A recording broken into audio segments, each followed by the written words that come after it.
Hey, I'm back doing another movie review today. Um, Gonna continue on with the October stuff here. Some more scary movies. At this point, it's not really in order or anything. I'm just kind of picking out ones that I really like to watch during the Halloween season. Um, Today, I picked out one that I've liked ever since I was a little kid. This is 1979's Salem's Lot. Now I don't have this on DVD or Blu-ray. I only have it on VHS. But yeah, this is a great movie. Um, Obviously, it was you know written book by Stephen King based on the novel by him. I like a lot of Stephen King movies.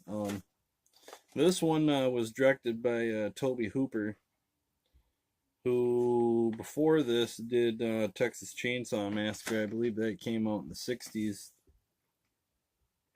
Um, yeah, you got Toby Hooper directing it, so you know it's gonna be a decent movie.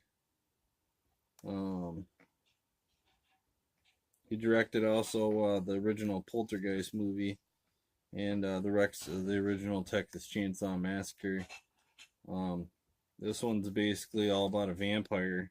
Um, and kids in Salem's Lot start disappearing, and you find out later that it's this antiquity guy that owns this antique shop, and he's hiding a vampire up in his house. Now you got in this one you got starring David Soul as Ben Mears. You got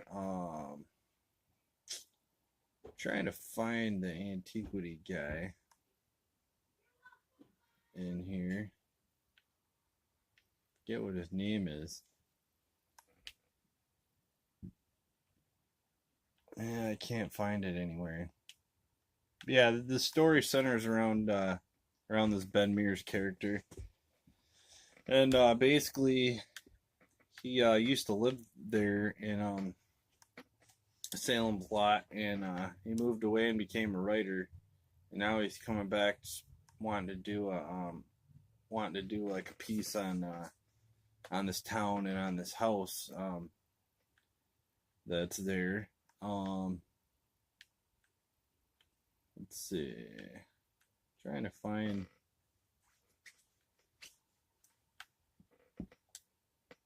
some other information on it here.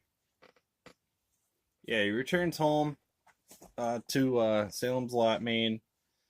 Maine, shocking, that there's another Stephen King movie made in Maine. He's expecting to write a novel about the Marston House, which is supposed to be. It's got this local legend as being some kind of an evil, haunted house. Um, and so yeah, so let's see here. Yeah, so you got this guy that owns this antiquity store in town. I believe it's his last name is Straker. But his partner is supposedly a vampire in this, and so you got these little kids in here. They end up disappearing, one of them, and I believe the one is the brother of the kid. The other, I believe they're two brothers, and so you got one that disappears and comes to his brother's window. Oh, sorry about that. Knocked my camera over again. Yeah, so you got this kid, his brother, who comes to his brother's window in the middle of the night, and of course he's turned into a vampire, and it's just a real creepy scene. I remember my aunt telling me about this movie when I was a little kid before I ever saw it, saying that it scared the hell out of her. Um,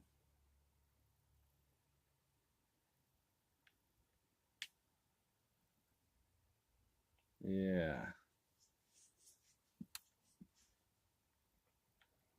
So you got Ben Mears. He's like trying to figure out, what this Straker guy is up to.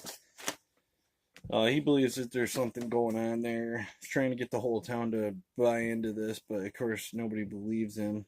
Um, So he's trying to prove throughout the whole movie that this guy, is either a vampire or something strange is going on, and he's trying to come out and prove that this guy's got something to do with it.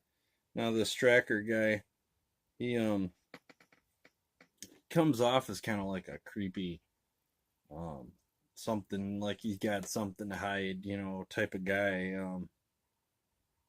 It's a pretty interesting dynamic with the guy there. You're not sure if like he really is hiding something or if he's just super smooth or it's hard to explain. But the guy, I wish I knew the name of the guy that played that character because he does a really good job. I'm sure I'm looking right past it, but I just can't find it. Yeah, James Mason plays the character, so that's the character's real name.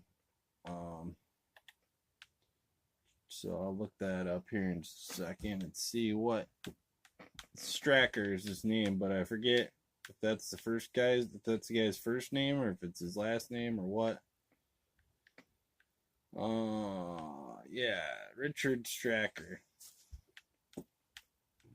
Yeah, so yeah, but he does a really good job playing this character in this. The guy that plays the vampire in this does a really good job.